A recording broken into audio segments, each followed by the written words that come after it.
Bonjour, je m'appelle Marc Bouchoucha, je suis chercheur au laboratoire Environnement Ressources Provence-Azur-Corse de l'Ifremer, situé à la Seine-sur-Mer.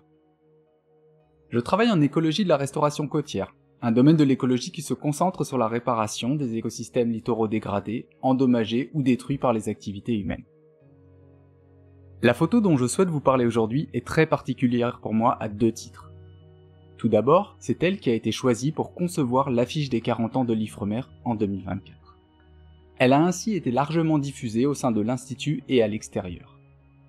D'autre part, parce qu'elle est issue du premier projet d'ingénierie écologique auquel j'ai participé et qui a débuté il y a maintenant près de 14 ans.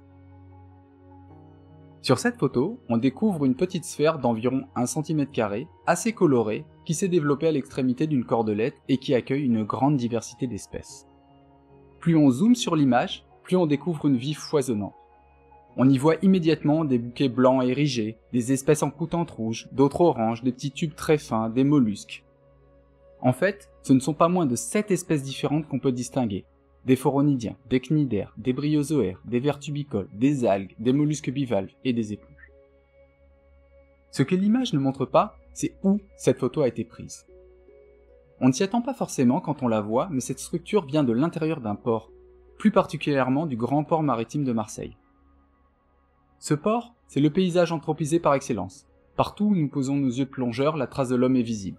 On voit du béton partout sur des kilomètres, on voit des bateaux immenses en activité jour et nuit, on entend un bourdonnement sous-marin permanent et on voit des traces évidentes de pollution partout.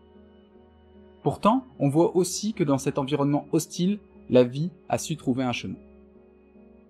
Cette photo a été prise par Olivier Dugournay dans le cadre du projet Living Port, dont l'objectif est de contribuer à la restauration de la biodiversité dans les zones portuaires.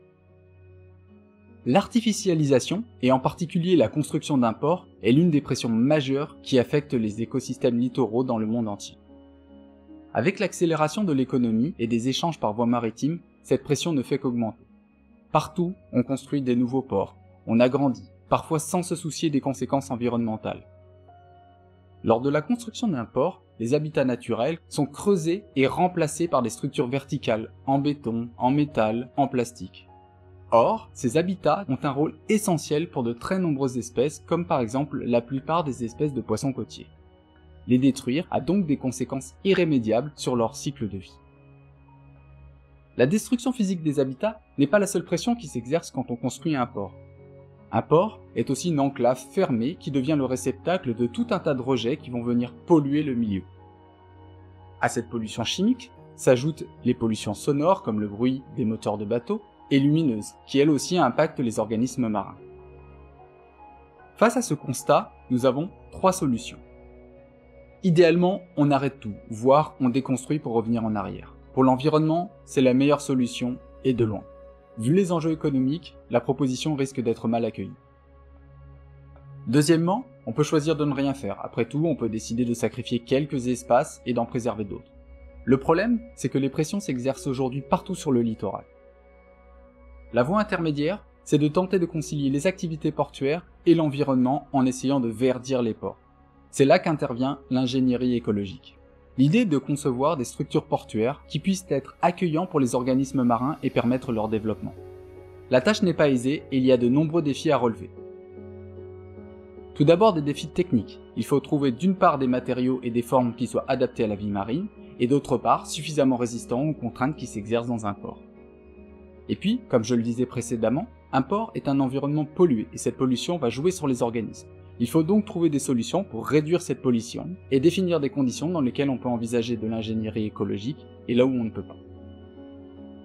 Les ports sont des points d'entrée privilégiés pour les espèces non indigènes qui sont transportées sur la coque des bateaux ou via les eaux de ballast.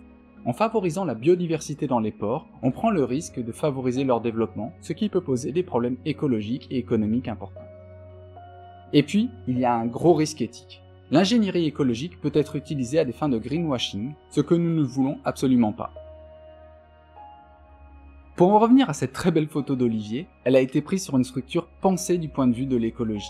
Elle a été mise à l'eau en 2014 dans le port de Marseille. Ce que j'aime dans cette image, c'est qu'elle donne de l'espoir et un sens à mon travail.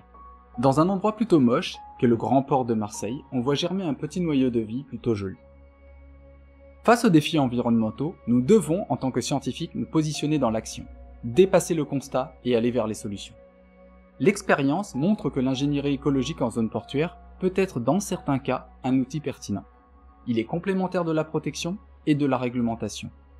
Notre rôle est d'accompagner son développement pour maximiser son efficacité et éviter les dérives.